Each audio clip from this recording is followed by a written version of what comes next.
Cool. Here we go. I'm gonna share my screen. Let me know if you guys can see it.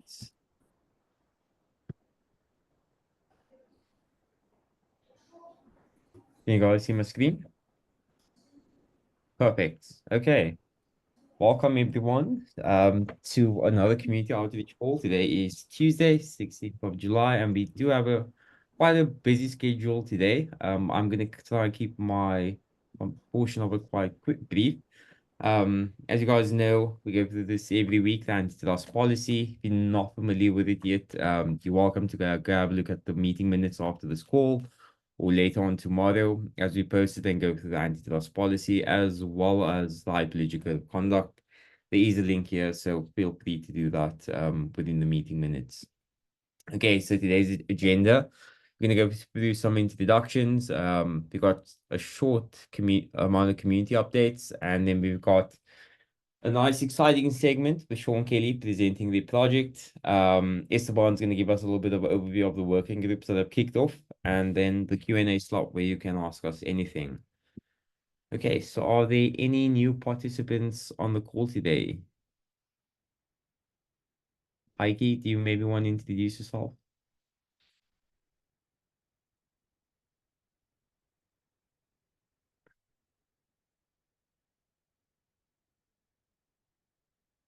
You're pretty sure. Okay. Cool.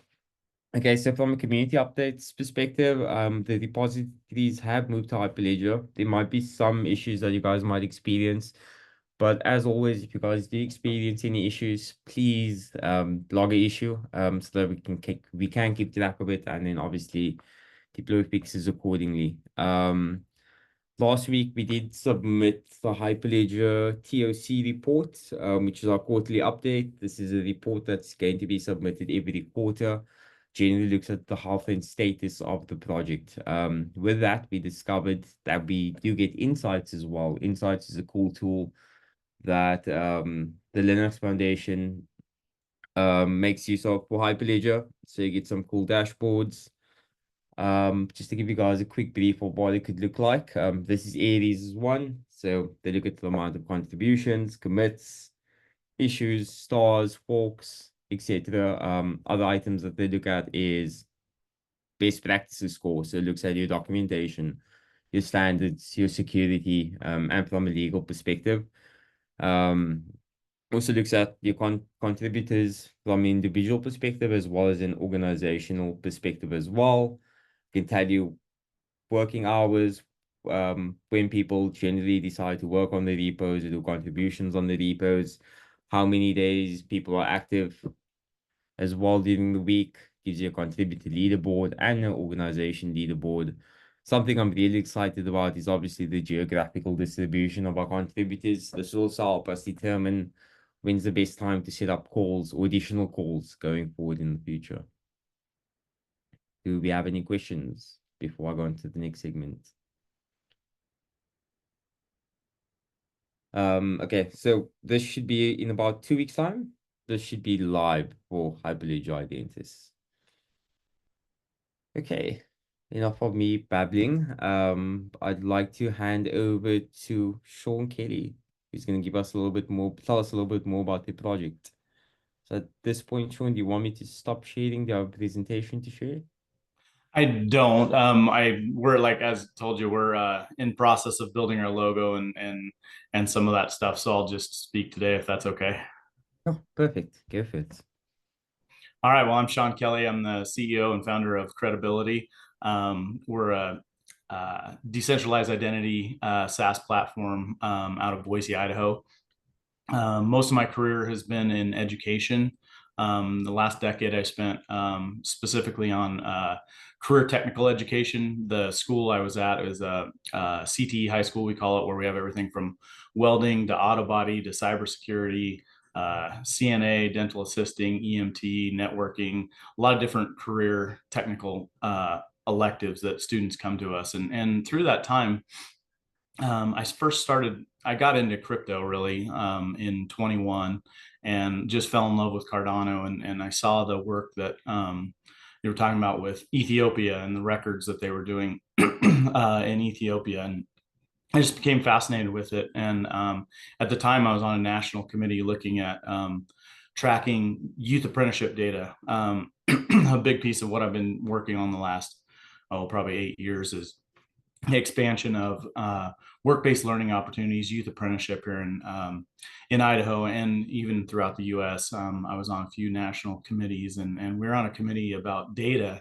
at the same time. And I just got thinking about our students, and so we put out a lot of students in what we call job shadows, internships, and actually youth apprenticeships. And in a lot of cases, especially the apprenticeships, students don't finish those. They start them in high school, but they go on to post-secondary school or straight into the workforce and continue those internships or job shadows, or they graduate from us and are looking to get placed either in a post-secondary education or with an employer. And there's no real way for them to validate or show those experiences. It's not like you have a job shadow on a transcript or an internship. And so I started thinking about it. And as, like I said, when I came across the work that they're doing, Atala was doing with Ethiopia, I just thought there's a way where, how can we leverage our brand at DTech, was the name of the school, to help our students show what they know, the skills they have, and the experiences that they've done along the way. And so the verified credentials just seemed like a no-brainer for me. And it's an area where people aren't looking at. VCs, verified credentials, and education is starting to become a really big thing, which is great. And that's in our wheelhouse. And that is definitely something that we're going to be, is our first iteration. But the work-based learning, specifically giving students an opportunity to record and be able to share and be verified those experiences that they had, was kind of the initial kickoff. And then the more I learned about it, so 3 years we started building, or I started thinking about researching it, talking about what this could look like. And then just last fall, I had some kind of a tragedy in the family that took me out of it for a while. And then the last fall, saw some articles on LinkedIn, and it was the stuff that I was talking about, and seeing how much verified credentials in education in the United States is starting to gain traction. And so I just dove back in and actually reached out to Pete with Atala. He was my contact 2 years ago, and he just told me what a great time it is to come back in, and was really excited to see us to pursue this. And so the more I dove in, the more I learned about it, just seeing the challenge I think that a lot of people are missing. And so we are a identity first company. We believe in the principles of self-sovereign identity. That's the way to go. I think it's the way of the future. People are going to be wondering why we didn't do this in 10 years. It's going to be the norm. And so we're trying to get ahead of that. And we feel like being an identity first company sets us apart and differentiates us from some of these other bigger companies that are just getting started in the verified credentials in education groups like Territorium, Credly, Smart Resume. There's a few others, and they're just solely focused on just issuing education credentials. And I'm like, great, that's awesome. There's a huge market for that. It's an emerging market, and it needs to be done. The movement with the national organizations such as JFF, SHRM, National Governors Association, the U.S. Chamber of Commerce are all pushing skills-based hiring as kind of a way of getting around the old system of just judging people by their degrees and maybe the job titles that they had in the past. The problem is with our demographic shift worldwide, and the United States is no different than any other. We're maybe have a little bit of advantage with immigration, where we're not seeing quite as bad as some of the other countries. But they're expecting a 6 to 10 million people talent shortage by 2028. Well, companies, if they don't shift how they recruit, what they're looking for, onboarding, retention, upskilling. That is going to be a huge problem for a number of organizations and companies throughout the United States. And that's where the verified credentials and the skills-based hiring comes in. Estimates are anywhere from 27 million to 41 million people in the United States have some college but no degree. So that number, up to 41 million people, are excluded from many of those jobs. And so it's a missed opportunity. And so verified credentials and us issuing DIDs is the way to go to help be part of the solution for that. But we don't feel that that's the only market. But I do feel, with our experience and my background in education and my partners and the connections we have in Idaho, we feel Idaho is really ripe for this. And it's a great use case that people can easily understand. Hey, you earn some credentials from a university or a credential provider, and then that you can immediately share those with an employer, and they can verify that immediately to see that you actually have those skills is something that people can wrap their brains around pretty easily. I like to say that the many of these organizations call skills the new currency of the workplace. I equate us to, if skills are the currency of the workplace, we're the payment rails for which those transactions can be securely transacted. And so that analogy seems to help people kind of understand what it is, because the biggest challenge is going to be adoption and understanding what the technology is and what it can do. But we feel there's a big opportunity. And then so we're building a decentralized wallet, as well as the identity and credential issuance and verification platform. But then where we really see the opportunity that we're excited about is, why stop at education? We're already having conversations with people in healthcare and insurance to issue credentials that way as well. And one of the things that we're really excited about, and with our connections with, again, education, where we're going to start, is we're going to offer identity and access management software as well, using these same self-sovereign identity principles. So if you're issuing, let's say schools or universities are issuing these credentials to their students, why wouldn't they issue them to their employees as well, and then use that as the basis for their access management, authentication, and authorization to all their databases, software that their employees need to use? And so no one right now, that in my research that I found, is doing that. And so we feel like we're immediately can bring, 256-bit NSA level encryption to schools. Schools are easy targets for hackers, and identity theft is on the rise with young people, and they're hacking schools to get their identity information and opening accounts and things like that in young students' names. I was in a conference a couple of weeks ago that the number 2 attack vector in the United States right now is young children. Schools, they're getting their identity and using it to open accounts. And so those students don't know it for years until they finally maybe apply for a car loan or a home, and they've had accounts already been opened in their name. It's crazy. And so that was just another kind of push that I saw market wise, where an opening that I think we're going to be able to try to fill. We're also, like I mentioned, healthcare is huge. Can use this technology as well. So we're really excited about what we're doing.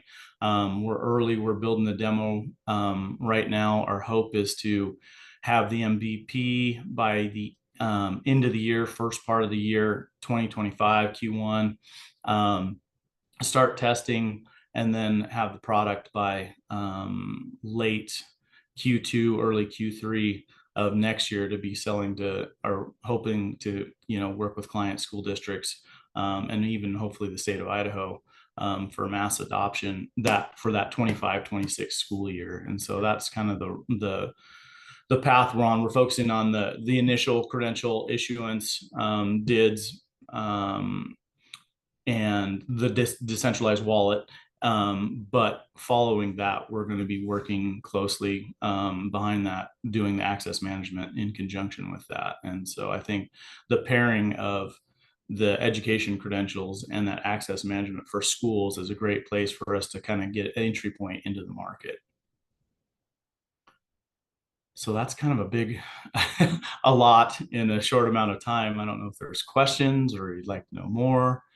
But we're just really excited. One of the things I will note, I was at a Health Tech Idaho conference that's looking at entrepreneurship and opportunities within healthcare, and a pharmacist was promoting a product about uh,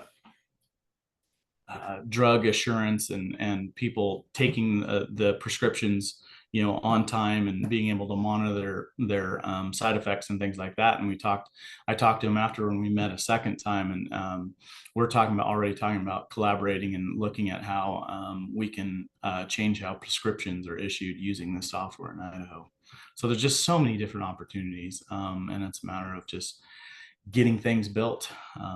So thank you. I really appreciate the time. And if anybody has any questions, I'd love to answer. Wow, thanks for that one. Some pretty cool. It's a pretty cool use case. I do have three questions. Yeah. And you can say no if you don't want to answer them. But the first one is, what made you decide to go with Identus?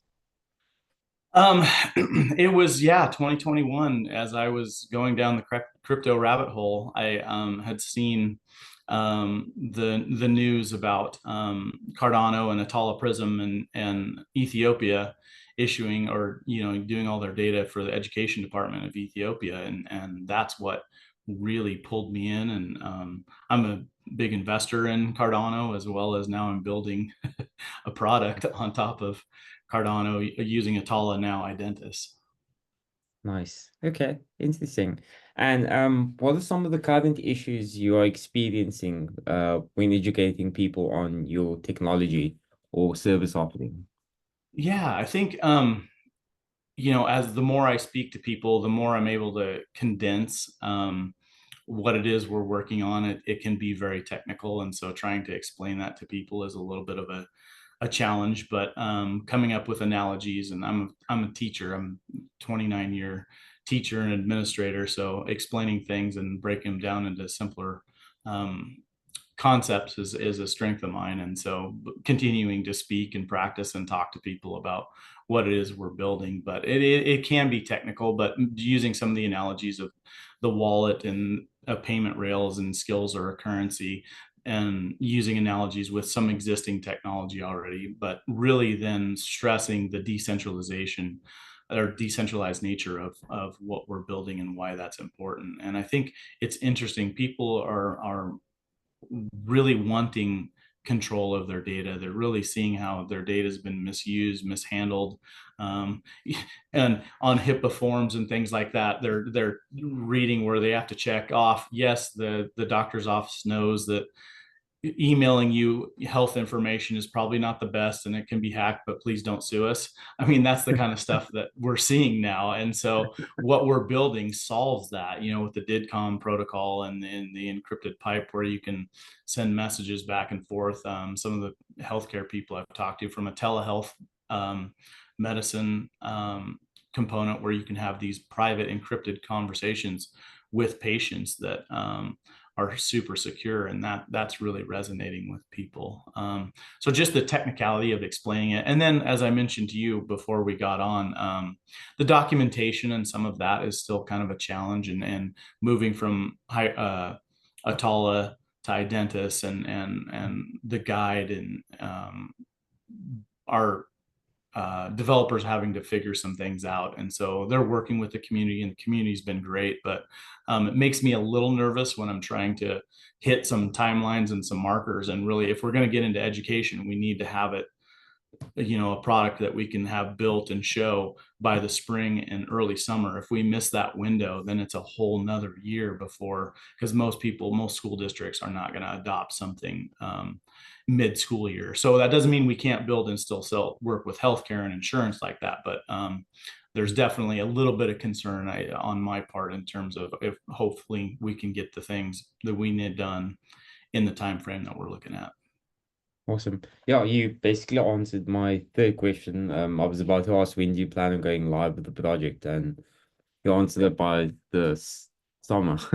Okay. Yeah, next summer, hopefully late spring, so that we can really start showing it. I plan on working with State Department of Education people this fall, leading into the legislative session with legislators. I'm a member of the Governor's Workforce Development Council here in Idaho, the subcommittee on work-based learning, and just leveraging 29 years worth of education contacts and experience to try to hopefully get this mass adopted here in Idaho, which I think there's a really good chance for it. Idaho's has a real strong sense of the individual and data protection and those kinds of things, privacy, those really resonate with, I think, with people in Idaho. So, and then the work that we're doing with youth apprenticeship and work-based learning in Idaho, I think really uh, will combine well with what we're trying to do. And I've had really good feedback so far from people. Yeah, I'm excited to learn a little bit more about this project, and I do encourage you to give us updates on Discord as well. We've got a project hub. Feel free to add Yeah. your project there and continue to give us updates on them. We'll monitor it quite closely. I see Matt's also added a comment to the chat. Matt's our Yeah. CTO over at the Tala. Yep. He's the brains behind the operations. Awesome. Hi, Matt. Really exciting, Sean, to hear this work and see this. I'm sorry I joined a couple minutes late. No, that's okay. So you've met with Athena, you said? No, For with medical health records? Oh, yeah. Not it's with a pharmacist here in town that he's an entrepreneur and he's working on a project as well. And so there, when he first started talking about, yeah, we're going to have some kind of single sign on that, you know, people can log into, and here's how, and I just immediately was like, man, this is a perfect collaboration opportunity. And then we met last week and sat down, and he wasn't familiar with self-sovereign identity. And so when I explained to him, the cool thing was it just, the light bulb started going off immediately. And we just had this great conversation and brainstorming and talking about how we potentially, and what it would look like to issue prescriptions using this technology in Idaho. And then we start talking about governance frameworks, and which is a key component of this. And that's something that I don't think we talk about enough. And I need to educate myself more on what that governance framework for various different things will look like. And that's something that I need to educate myself on a little more. But yeah, there's just so many opportunities. I have some friends that are in the work with an insurance company, Regions Blue Shield, and they've told me that they're looking at how they do their records and connect with patients. I think that's why I'm so excited about the access management side of things for companies. B2B really is what we're going to be, with a B2C component as well. But initially, just even their own employees logging into their systems, you know, that authentication, you know, encrypted. And then for their clients, I mean, it would be really easy to adapt that to their clients as well. And it could just change healthcare, insurance, every industry. It's just wide open. And so that's what I get excited about. Yeah, I agree. EMRs would be a wonderful spot to you guys to contract or get into. That's sort of some of my background at my last place. You know, we did a lot of work with VCs as well as in the healthcare system. And I've been preaching to the choir exactly like you are. Epic, Athena, all of these medical health record systems. Yes. If you can come up with a product or find a way to integrate a platform like ours and then put it into that system, that it's really a perfect, as you were saying, a perfect use case. It is the use case. Privacy really important when it comes to healthcare. Now, absolutely, it's very governed and regulated. So the communications have to be saved for 7 years and all those kind of things, but that's okay, you know. The system can be used for that. Well, and the built-in compliance nature of this immediately meets all HIPAA standards, GDPR. I mean, the California regulations, that all those things. And so it's, for me, GDPR becomes a non-issue. You're absolutely right. Yeah. And for me, when I was doing really pushing youth apprenticeship, you know, I could see even before COVID this demographic drought, they call it, and employers are really hesitant and, oh, we can't hire under 18, why would we do that? And I'm like, there's going to be this wave of need and these shortages, and then after COVID just accelerated that.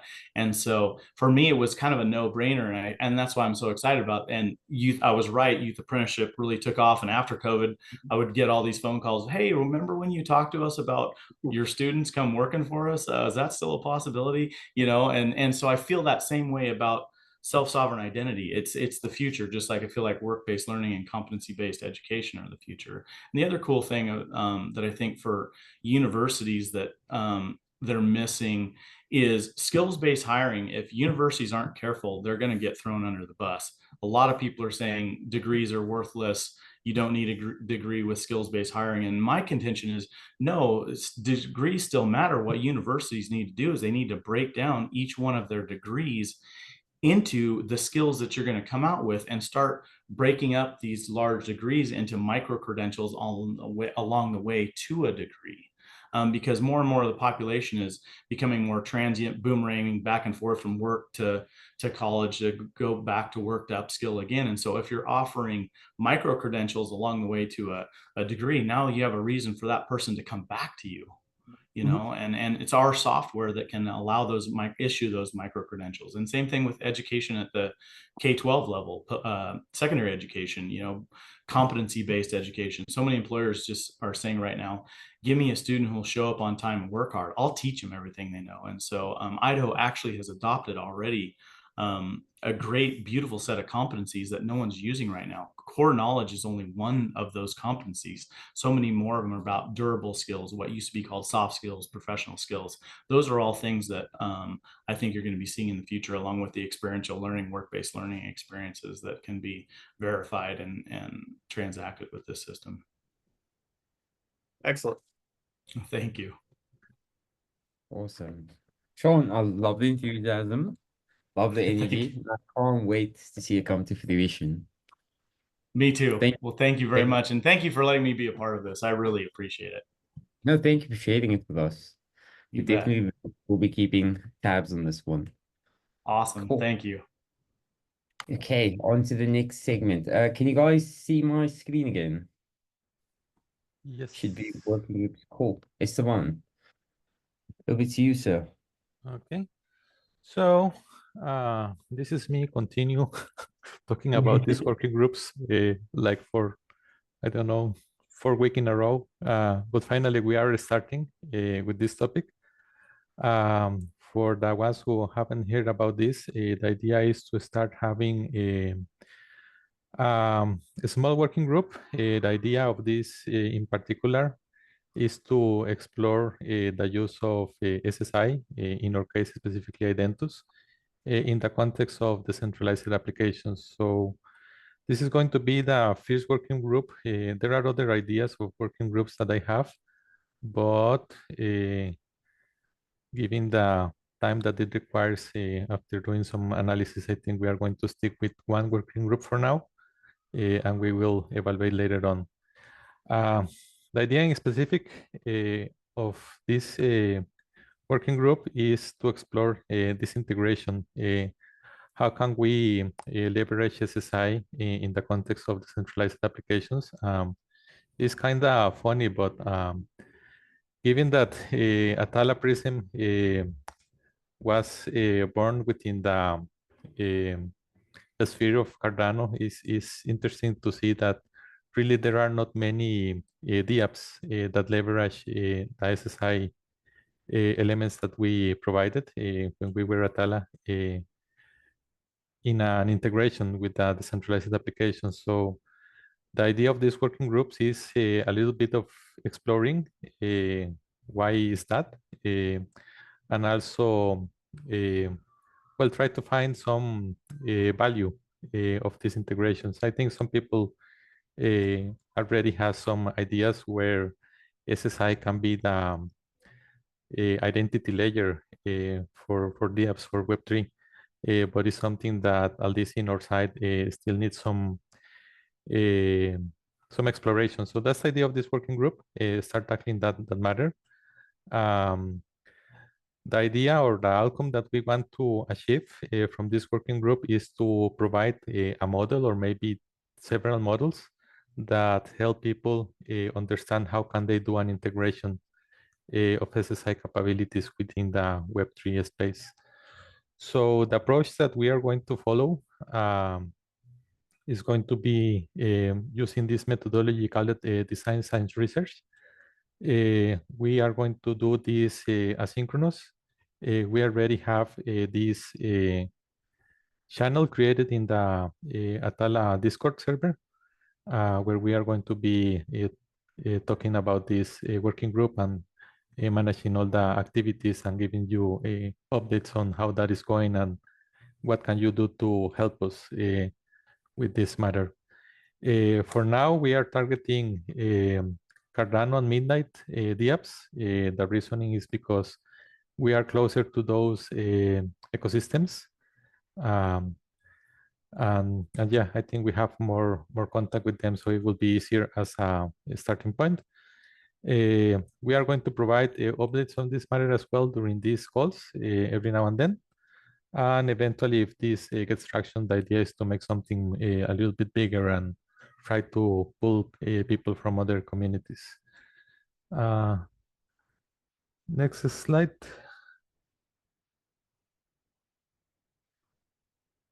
Yes, let me copy the link of the channel in the chat.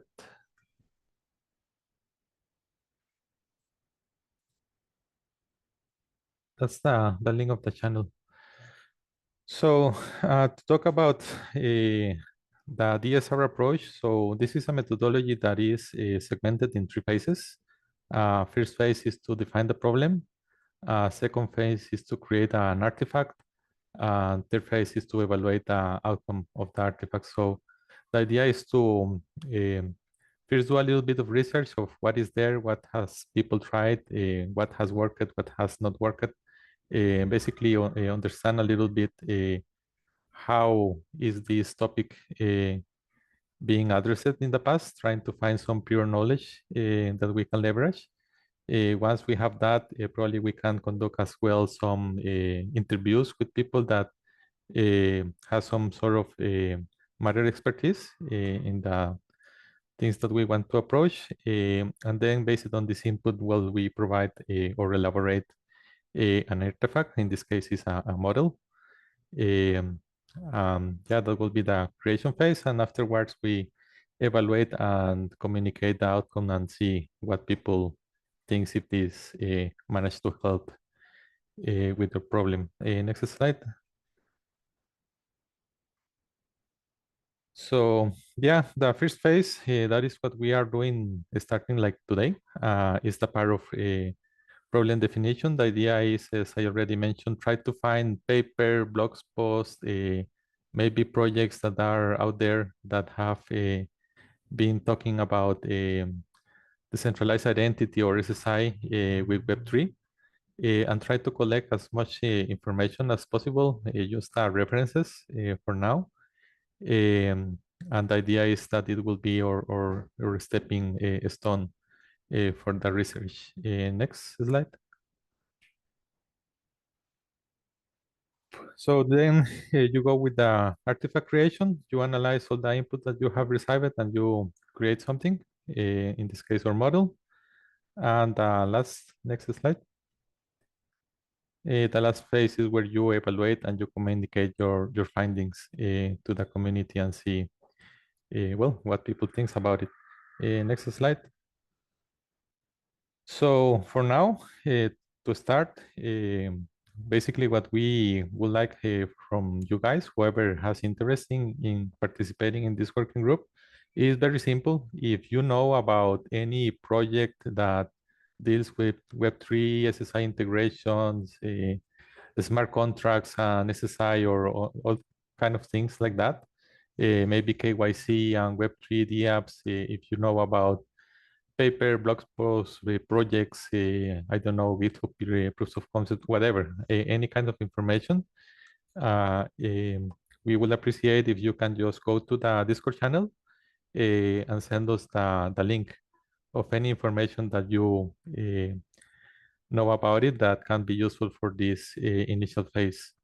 So for now, that's the only thing that we require. Obviously, you are welcome to also engage in the channel in any kind of discussion. If you have an opinion on the matter or have any experience, you are welcome to well, to post. This is completely really open. You can provide us any information that you like. So that will be the first step for now. Once we are done with this collection, probably we'll do this for 1 week. And after that, then we will move to another step in the phase, and we will be communicating accordingly. So yeah, in essence, that's it. The plan for the working groups. And that's all I have. Cool. Thanks, Laris. Are there any questions online?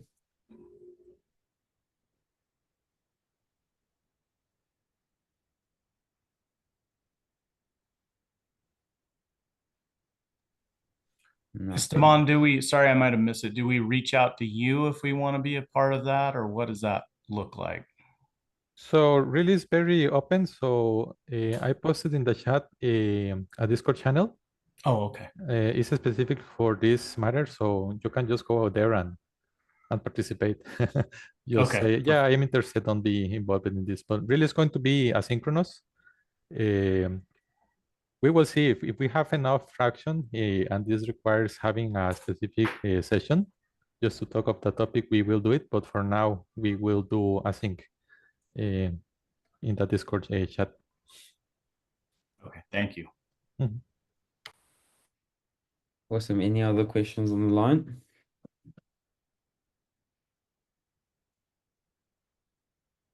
Okay, if there's nothing, then I think we can call it a wrap for today. Once again, thank you, Sean, for coming out to present to us. I'm looking forward to seeing future updates on your project. Thank you. I really appreciate that, and I really appreciate the opportunity. Awesome. Thanks. Hey, everybody.